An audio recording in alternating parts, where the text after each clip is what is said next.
Madhava Kunja Vihari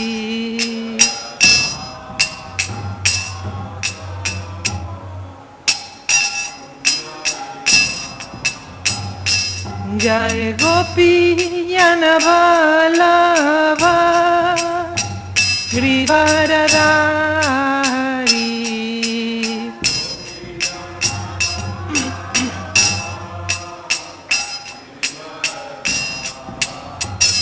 Jai Gopi Yanavalava Grivaradari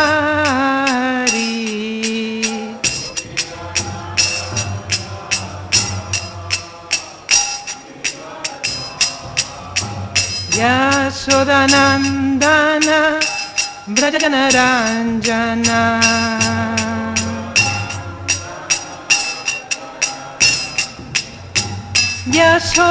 Yasodanandana Vrajanaranjana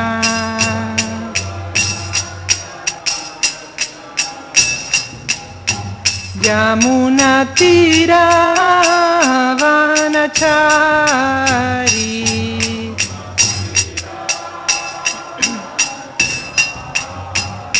Yamuna Tira Vanachari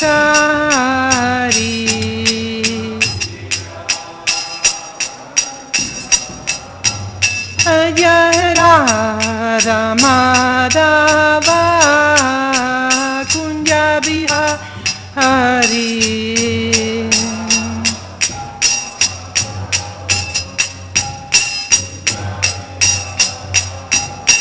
Jai Radha Madhava Kunja Vihari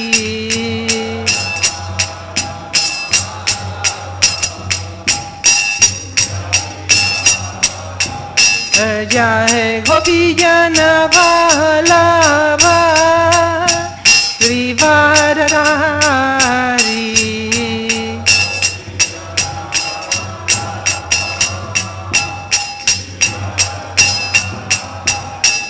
Jai Gopi Yanavalava Grivaradari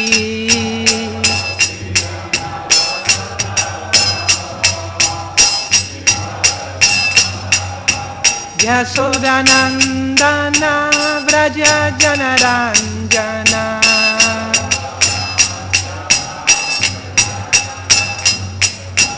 Yasodanandana Vraja Janaranjana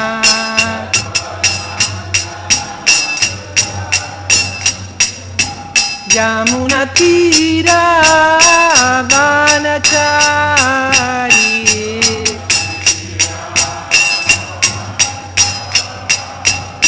Yamuna Tira Vanachari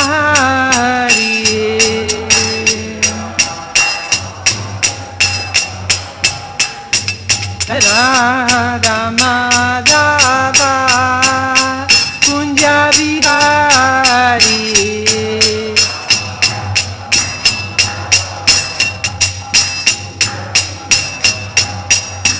Jai Radha Madhava Kunja Vihari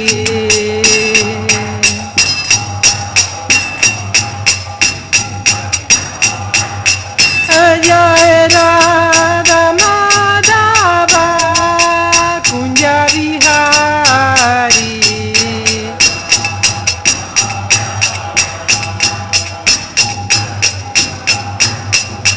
Hare Krishna Krishna Krishna Hare Hare Hare Rama Hare Rama Rama Rama Hare Hare Hare Krishna Krishna Krishna Hare Hare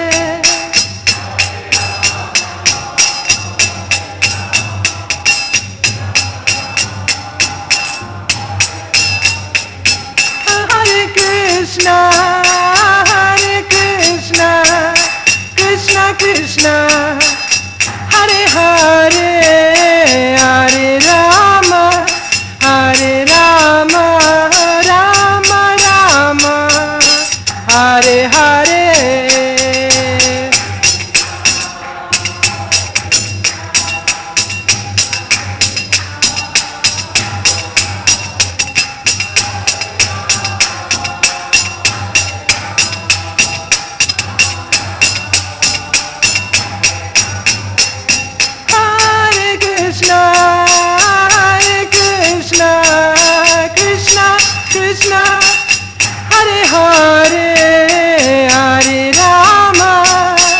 Hare Rama, Rama Rama, Hare Hare, Hare Krishna, Krishna Krishna, Hare Hare, Hare Rama, Rama Rama, Hare Hare, Hare Krishna, Krishna Krishna, Hare Hare, Hare Rama, Rama Rama, Hare Hare.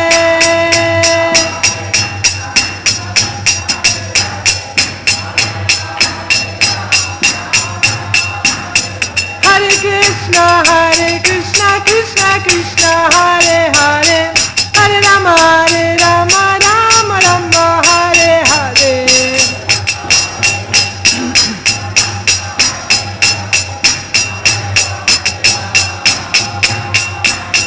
Hare Krishna, Krishna Krishna, Hare Hare, Hare Rama,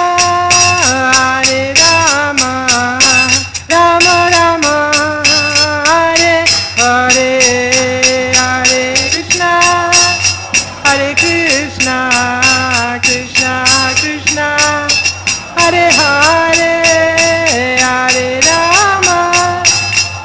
Rama, Rama Rama, Hare Hare. Jai Prabhupada, Jai Prabhupada, Prabhupada, Srila Prabhupada.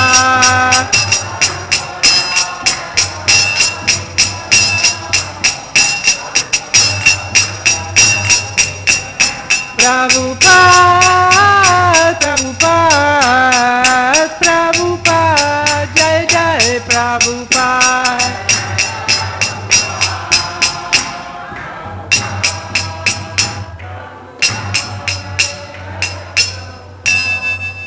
Srila Prabhupada ki, Sri Panchatattva ki, Sri Radhamadava ki, Jai Om Prem Si Kaho Sri Krishna Chaitanya Prabhu Nityananda Sri Advaita Gadadhar Srivasadi Gaur Bhakta Vrinda ki, Sri Radha Krishna Gopa Gopinath Shyamakunda Radha Kunda Giri Govardhan ki, Sri Vrindavan Dham ki, Sri Mayapur Dham ki, Nilachal Sri Jagannath Puri Dham ki, Nitai Gaur Premanande.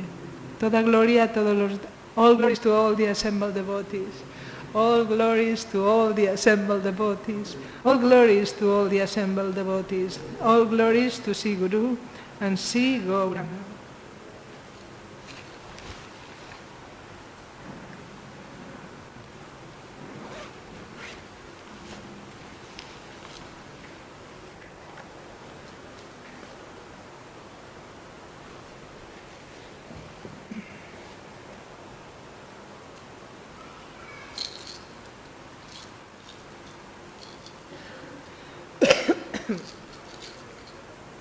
Om Namo Bhagavate Vasudevaya. Om Namo Bhagavate Vasudevaya. Om Namo Bhagavate Vasudevaya.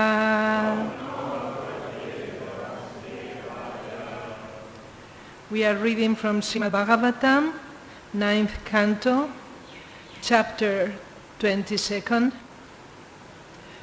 entitled The Descendants of Ayamida. And today we are reading from verse 21 to 25.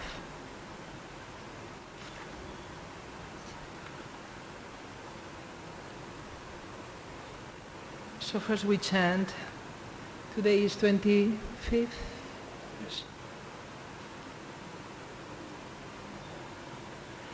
Setre prayasya vibrartur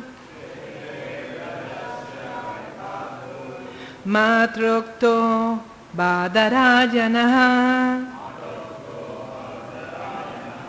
dhritarashram cha pandum cha viduram cha pyajijanat Kshetre prayasya vibratur matrokto badarayana dhritarashtram cha pandum cha viduram cha pyajijanat Kshetre prayasya vibratur matrokto badarayana dhritarashtram chupandam cha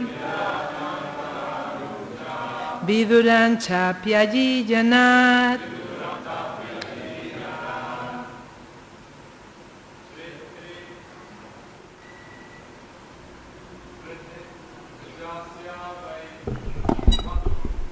Kshetre prayasya matrokto badarayana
Ladies,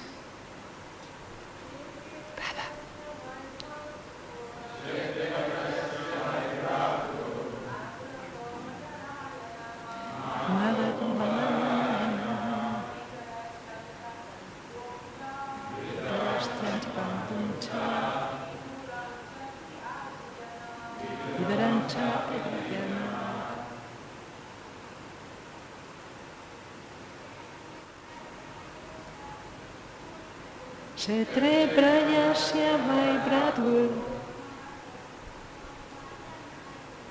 matrokto badarayana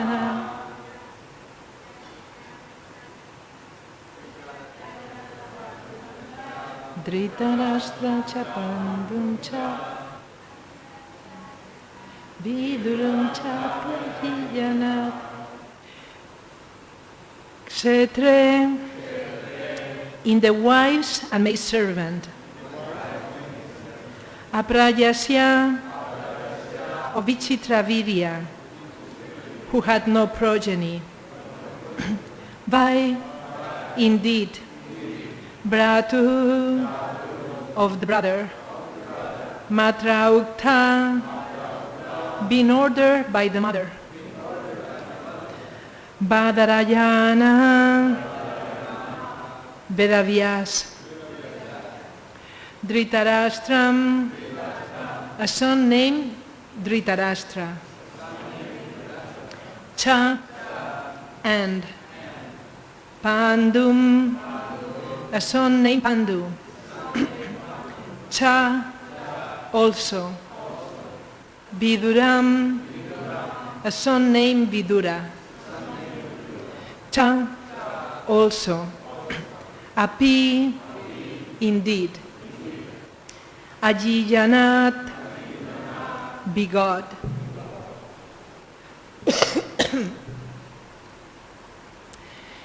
Translation and purport by His Divine Grace A.C. Bhaktivedanta Swami Srila Prabhupada. Badarayana, Sri Vyasadeva, following the order of his mother Satyavati, begot 3 sons, 2 by the womb of Ambika and Ambalika, the 2 wives of his brother Vichitravirya, and the 3rd by Vichitravirya's maidservant. These sons were Dhritarashtra, Pandu, and Vidura. Purport. Vichitravirya died of tuberculosis, and his wives Ambika and Ambalika had no issue. They didn't have children.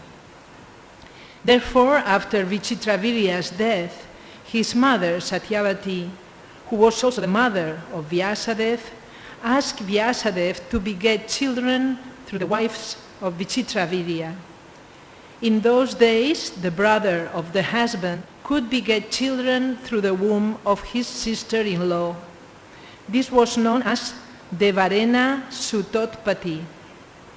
If the husband was somehow unable to beget children, his brother could do so through the womb of his sister-in-law. This Devarena Sutotpati and the sacrifices of Ashvamedha and Gomedha are forbidden in the age of Kali. Ashvamedham Gavalambam Sanyasampala Paitrikam Devarena Sutotpatim Kalopancha Vivarjayet. In this age of Kali, 5 acts are forbidden: the offering of a horse in sacrifice, the offering of cow in sacrifice, the acceptance of the order of sannyas, the offering of oblations of flesh to the forefathers, and a man's begetting children in his brother's wife. Brahma Vaivarta Purana.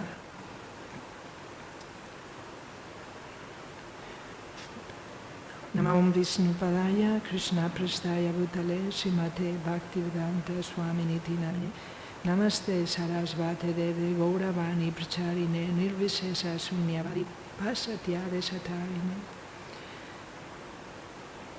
Omangyanati Mirandasya Gyananjana Salakaya Chaksurum Militangyana Tasmai Sri Gave Namaha.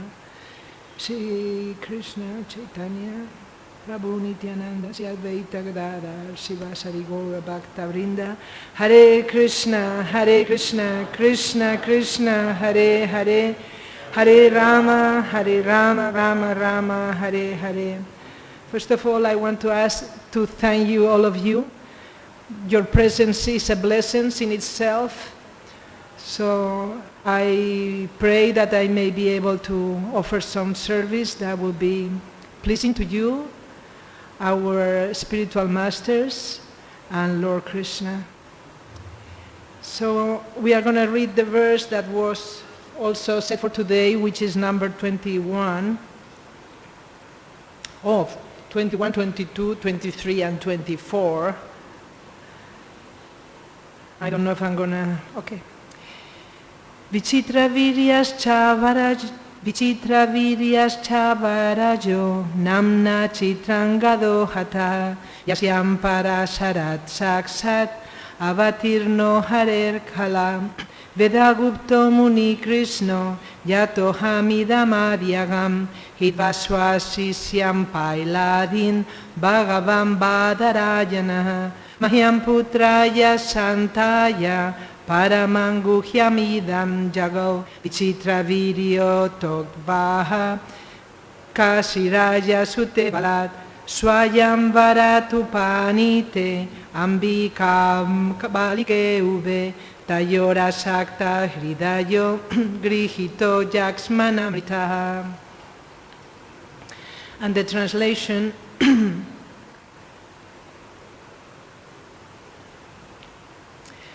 Chitrangada, of whom Vichitravirya was the younger brother, was killed by a Gandharva, who was also named Chitrangada. Satyavati, before her marriage to Santanu, gave birth to the master authority of the Vedas, Vyasadeva, known as Krishna Dvaipayan, who was begotten by Parasara Muni. From Vyasadeva, I, who's speaking? Sukadeva Goswami, was born, and from him I studied this great work, literature, Srimad Bhagavatam. The incarnation of Godhead Vedavyas, rejecting his disciples headed by Paila, instructed Srimad Bhagavatam to me, because I was free from all material desires.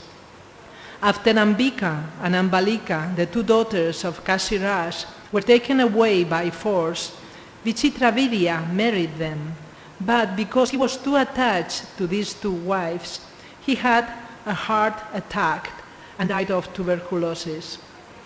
And today's verse again, Badarayana, Sivyasadev, following the order of his mother, Satyavati, begot three sons, two by the womb of Ambika and Ambalika, the two wives of his brother Vichitravirya, and the third by Vichitravirya's maidservant. These sons were Dhritarashtra, Pandu, and Vidura. So, a point that I was looking at this while reading, I thought, what is the point? And yesterday we had a similar point, and that is receiving the blessings of the spiritual master or our authority. In this verse, it is expressed like Matra Ukta, being ordered by his mother. By his mother, Vedavyas, although he was an ascetic, he retired to the forest. When he was born, he told his mother, Haribo, I'm going. No, that was it. Like the devotees, our senior devotees in ISKCON, the beginning of the movement was very much like that.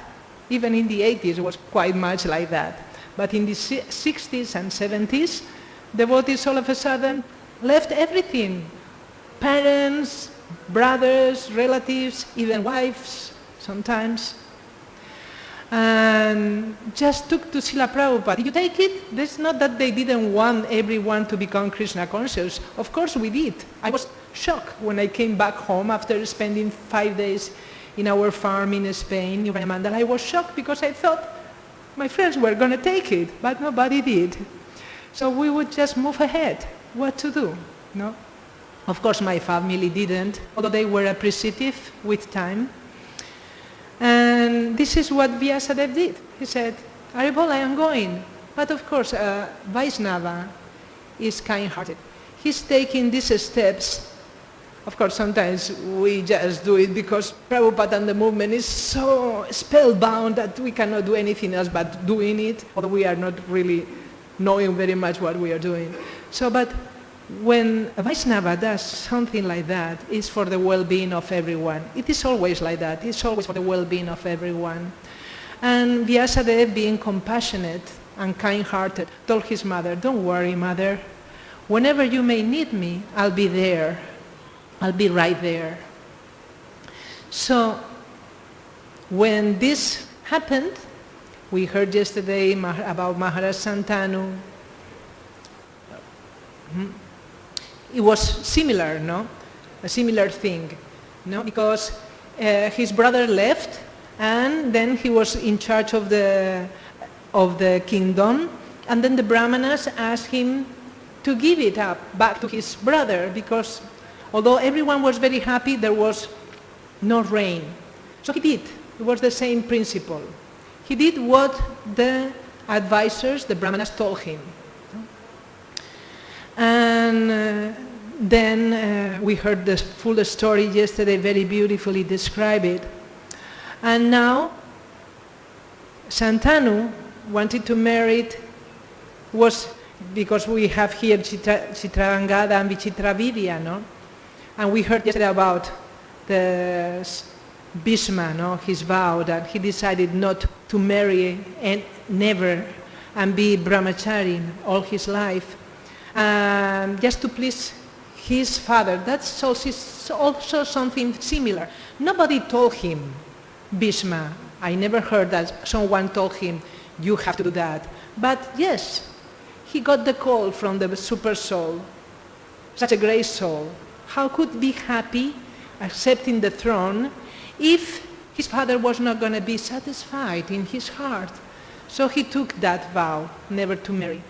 Now Vaishnavas act under the blessings or the call or the indications of the superiors, or in the case of Bhishma, he had the call in his heart and he followed all his life. So what happened was that the father of Satyavati was very ambitious. Of course, they had received information from how you say, astrologers, that his daughter was going to be, his daughter's child would be the king. So he was willing to do that. That's why all the story of Bhishma not marrying. So the daughter married Mahasantanu, and she had 2 children, Chitrangada and Vichitravirya. We are talking now about this. And what happened? Chitrangada died. How was that? Because there was a being from the heavenly planets, a Gandharva. Thank you. There was a Gandharva whose name was Chitrangada, and he said, how is that possible? A Chitrangada in planet Earth, that's not possible. And he approached Chitrangada and told him, either you or me, basically, no? Who is going to have the name? We have to fight. And coming from a family of warriors, Chitrangada fought, and the Gandharva won. So only one son was left. And Vichitravirya, then Bhishma wanted to make sure that they were going to have descendants, brought 3 wives to Vichitravirya,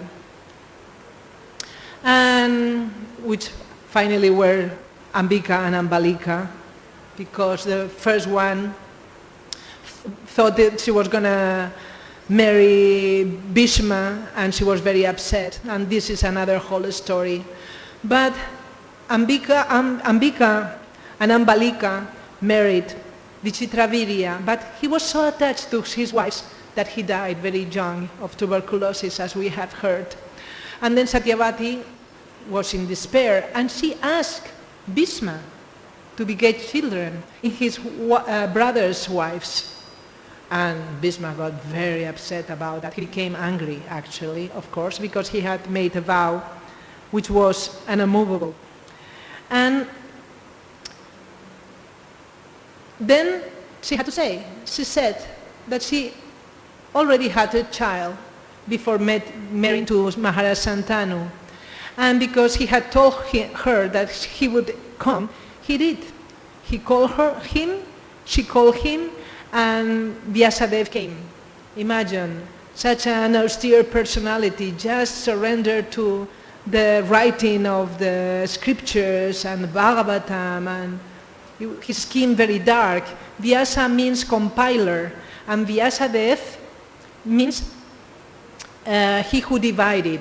He also has other 2 names, Krishna, Dvaipayan. Krishna means dark complexion, and Dvaipayan means one who was born on an island.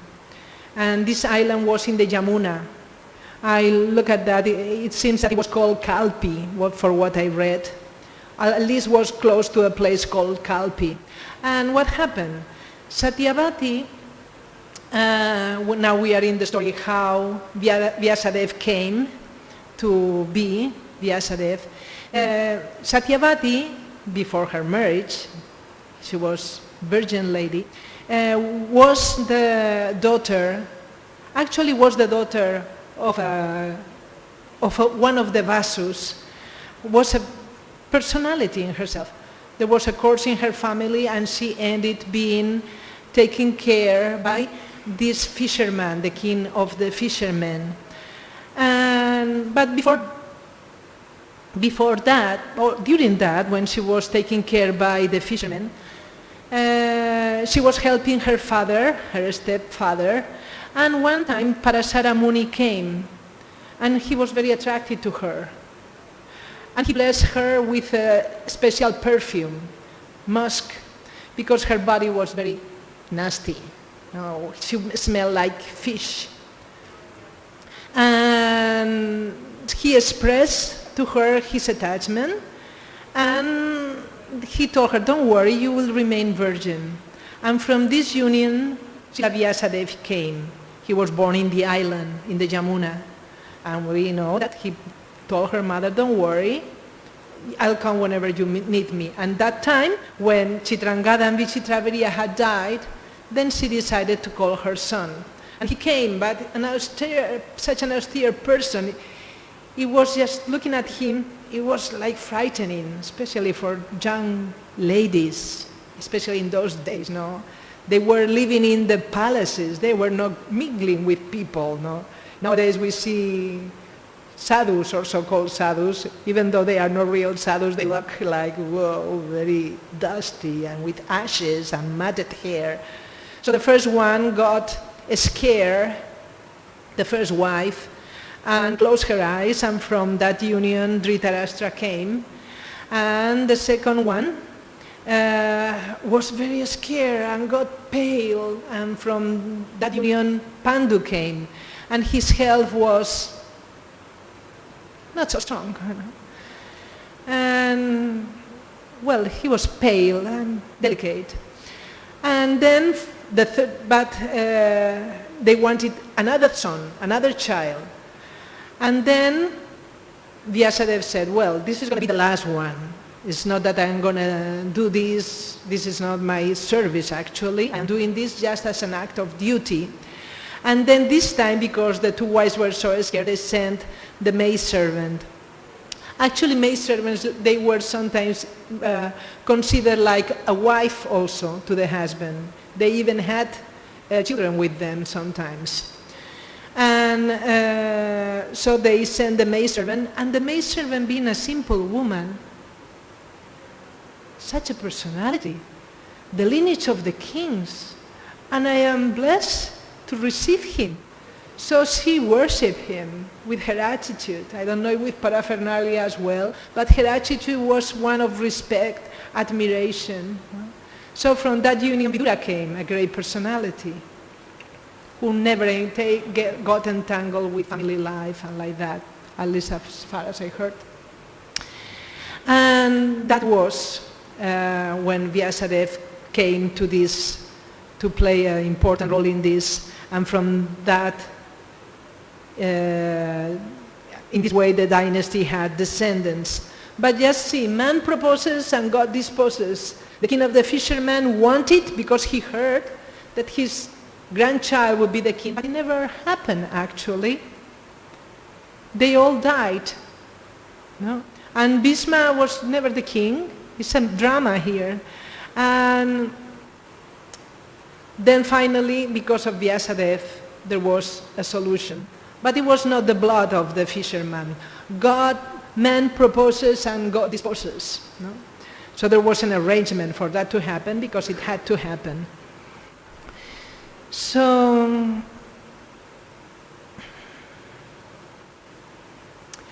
these are exemplary principles we have here, no? Bhishma, he renounced to kingdom, to position, to everything, and took the life of a brahmachari. Vyasadeva, no? He was in the forest, writing the Bhagavatam, no? And he didn't have a need to attend any duty. He was already engaged in the highest duty, because Bhagavatam is not different from the Lord Bhagavan, no? From the Supreme Personality of Godhead, but call of duty, like Bhishma, call of duty. My father may be happy. Vyasa, call of duty, my mother is calling me, I am an ascetic person, I'm going to do this service. And Sukadeva Goswami also. When Sukadeva Goswami, we don't hear so much about the mother. Imagine the mother, no? We know that Sukadeva Goswami was begot by Srila Vyasadeva. No? We don't hear about the mother. The mother name, what it is, we don't know, I don't know, but I found it. So, well, imagine you married to such a personality, you undergo same austerities to be engaged in giving to the world the highest knowledge, the highest truth, and begetting a child. That was important in those days, to beget a child. And in great austerity, to have a great son, to keep on giving the message. So they were engaged in the highest principle. And this lady begets the child and is with the child in her womb for 12 years. No? I don't find the name now, but I have it. But such a personality, 12 years beholding the child. It was so unbearable. For us, 9 months is 7, 8, 9 months is heavy, it's hard. No? So Srila Vyasadeva went to Krishna, went to Dwarka, and told the situation to Lord Krishna. Told him, well, look what's happening. So Lord Krishna went to the house of the place of Vyasadeva and talked to the child. Don't worry, my dear child, you are never going to be touched by material energy, because he didn't want, because he was safe in the womb. Imagine, he didn't have to worry for sleeping, eating, mating, nothing, nothing. He was safe, and he was listening the Bhagavatam. When we have a wonderful class, when we have here sometimes very wonderful classes, who wants to leave? We don't want to leave the Srimad Bhagavatam class. So Sukadeva Goswami didn't want to leave the Srimad Bhagavatam class. He was there, perfectly situated already. Why to leave that situation? But the Lord told him, don't worry. You shall come, and you will never be touched by Maya. So he took birth. But short after, I think it's a spider or something, so short after left, or immediately left. Although here said, I think he came back. Anyway, he learned the Bhagavatam from his father and he left. So he didn't have a need to leave. But he left. He didn't have a need to leave. He was already living in the perfect situation, in the forest, in austerity, listening the Bhagavatam. He didn't have, but he had a duty. And what is this duty? Because for them there was not a need.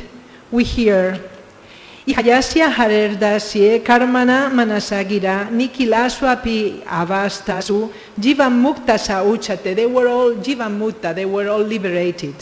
A person in Krishna consciousness with body, mind, intelligence and word is a liberated person. In this material world, although he may be engaged in many so-called material activities, none of them needed to take that step, but they did. And this is the point I saw in these verses. In this verse it says, Matra Ukta. It's a little bug. Matra Ukta. Being ordered by his mother, Srila Vyasadeva begot children, being called by Paramatma, Bhishma renounced, being called by the Lord himself, Sukadeva Goswami came, being called by, whom else we have? No? Oh, I also read. That was the same with Kardama Muni. Kardama Muni was the son of the Supreme Personality of Godhead, Kapiladev. Why he needed to leave home and take Vanaprastha? It was call of duty. It was the call of duty he presented to his father, and his father said, I don't know if he said tatastu, something like that. He said, let it be. Now you go. Now you can go, my dear son. He took Vanaprastha. although he was in a perfect situation. He did so many austerity to have the Supreme Lord as his son. Here he was, and he left. So these great personalities act for example in society. Yayata charati srestat, tattat eve tarojana, sayat pramanam kurute, lokastat anuvartate.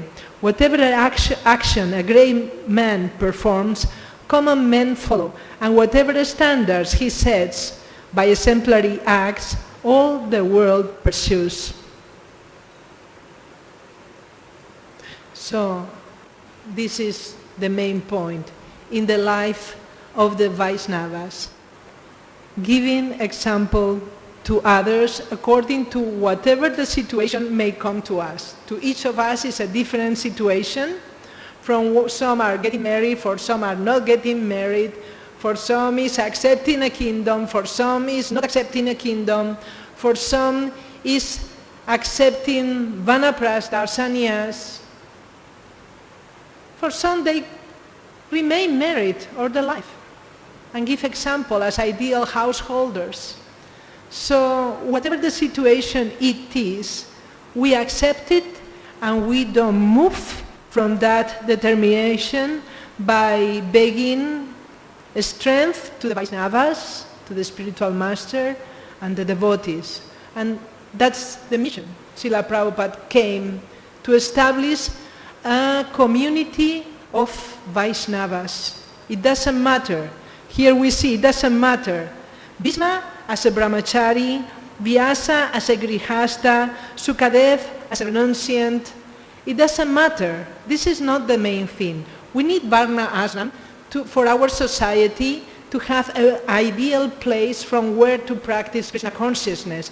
But that in itself, it is not the main thing. The main thing is to give everything to the Lord. No? Always remembering Krishna, never forgetting Him, trying to understand what is the Lord telling me in my situation in life. I don't know you, I'm sure everyone has a specific situation that comes to us unexpected, like this class.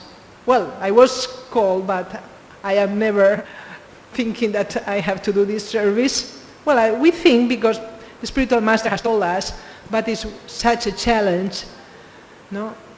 But whatever is the situation, we say yes. We say yes. We need to understand, what does Krishna want? What does my spiritual master want from this situation? The husband comes. I have a friend who, she reached the movement already married. The husband left, and she never thought of getting married. And then there he was, a Prabhupada disciple asking her to marry. And she was not considering until she was told to do that, service. Others, we may be asked, we are guided, okay, accept whatever you receive. And whatever we receive, we accept. If Krishna gives, we accept a husband, a child, a service. And if Krishna doesn't give, or if Krishna takes, we also accept. This is my quota.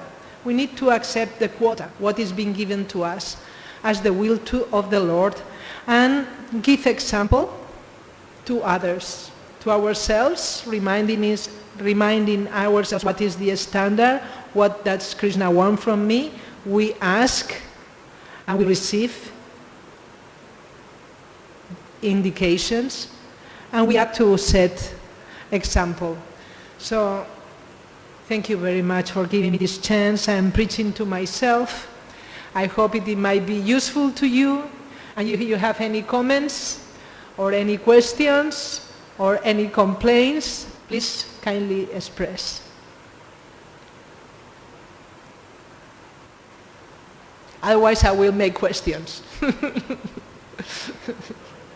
Because there are still some minutes left.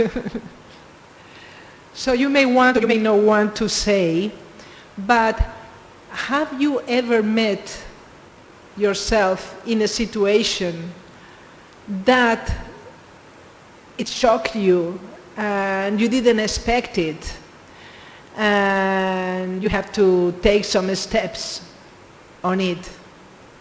Have you ever had a real challenge that you may like to share, that you may think it may be clear as an example on these topics, no? What we need to do? Devotees are so humble, they never want to say. Or sometimes we do not want to let others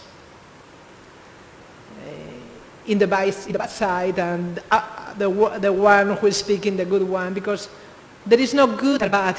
There is no good or bad. This is the principle of devotional life. There is no good nor bad, nor happiness nor distress. A person who doesn't see friends or enemies is situated in devotional service. And this happens. I have already explained but it happened to me. When I was a kid, my mom was told that she was going to be blind. She was going to get blind. And she was so shocked. And then she decided she was going to prepare herself. So she started, when everyone would go to bed, with all the lights off, she would start to walking around the house to become used. She didn't want to scare anybody, so she didn't tell us that she had been said that she was going to be blind. So she was walking around the house. And one day, I don't know, I got up in the middle of the night, probably for some call, and I found her. What are you doing, Mom? It's very late. I think it was, I don't know, she said something. I don't remember what she said, probably. Well, sometimes I like to know where are things in case we are with no electricity, and I know where things are, and I don't crash myself against a door or a wall or something like that. And then I realized that I was scared, because at night I was scared, because there were noises. The corridor going to my room was decorated with wood, and it was making noise.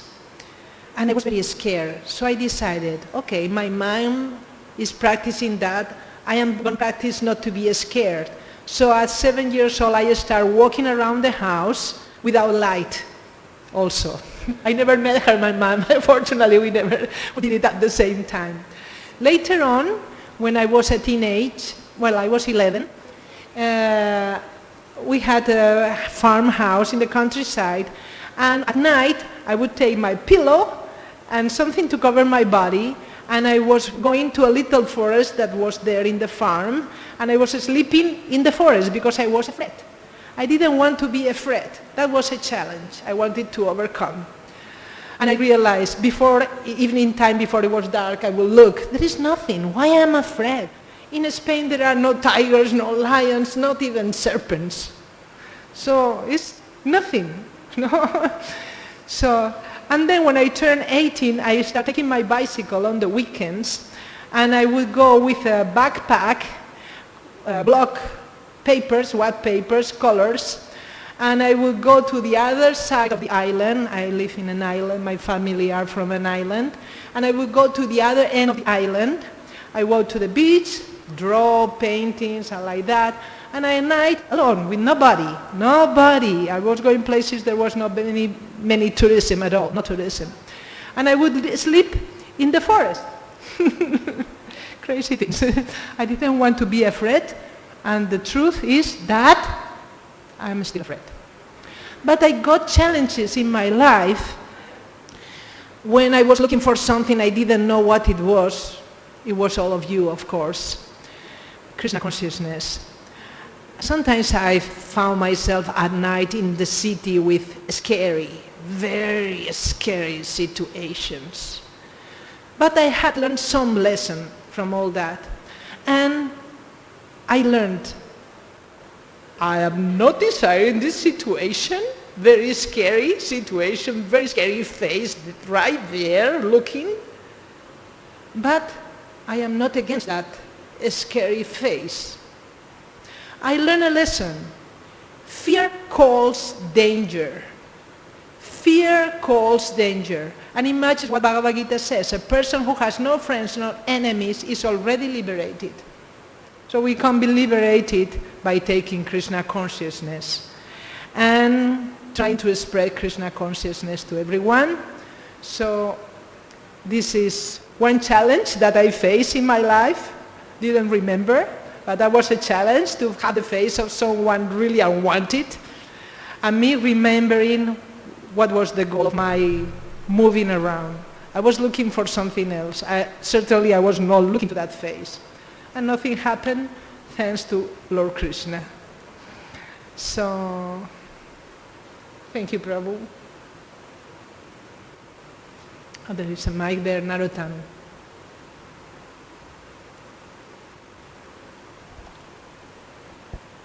Hare Krishna.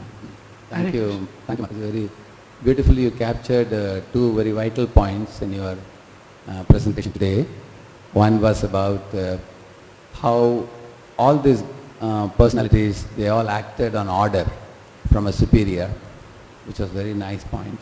And another one was how it can lead me to Krishna consciousness, whatever I do. So I like those 2 points from your talk today. I had a question.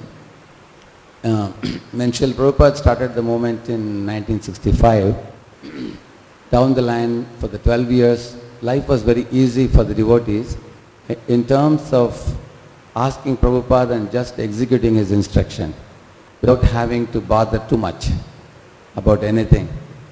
And after Srila Prabhupada's departure and even up to today, now we find that the world is heading in a direction where people don't speak with clarity. With? People don't speak with clarity. Oh, clarity. Clarity. They say, you can try this, you can try that, this may be all right. These are the pros and cons. So one thing is lack of clarity in instruction. Another one is the weight of the authority. Because lack of authority? Weight of authority. There is no weight in authority. Weight of the authority. So in such a situation like this, how much do we glorify the adherence to the authority? Excuse me, English is not my language, and I am a bit deaf, and sometimes the sound doesn't allow to understand me. I was telling about the adherence to the authority. Adherence. Adherence. Yeah. Thank you. Adherence to the authority. And also for devotees who are practicing devotees, to get a very sharp clarity on what they are doing. So these things are very important. If you throw some light on this, it would be very helpful.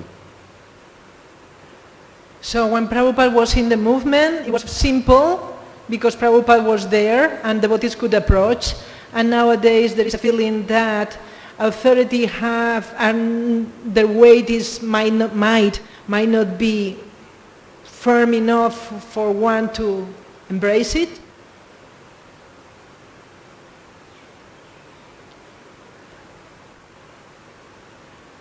Myself, I need to be humble. In the history of ISKCON, we had big battles like Bhagavatam and Mahabharata, persons taking big responsibilities when they were just sometimes even kids, devotees taking sannyas at 19 years old, so taking big risks for Srila Prabhupada, no? And in my own life, several gurus left their duties, no? And others who were not my gurus, but were leaders and sannyasis, also left. So all that might have caused this lack of embracing what Srila Prabhupada is so lovingly giving us. Devotees were told when they said, Prabhupada, how am I going to accept this leader? No? And Prabhupada, he responded in several ways, but he said, if you love me, love your God brothers, you love my disciples. No?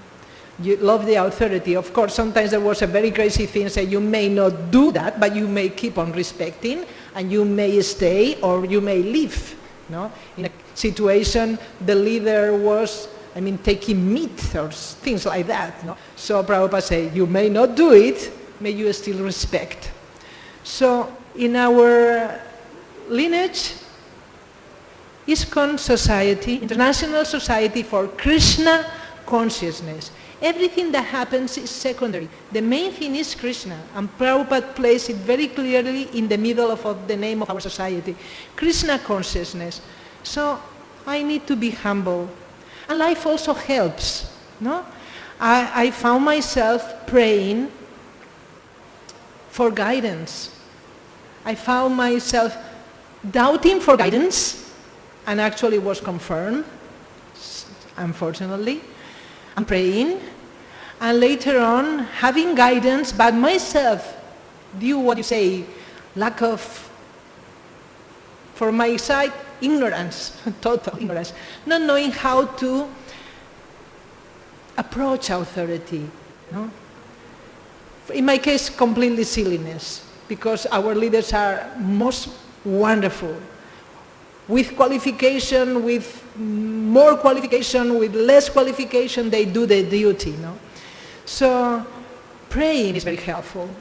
I find that when I pray, Krishna helps.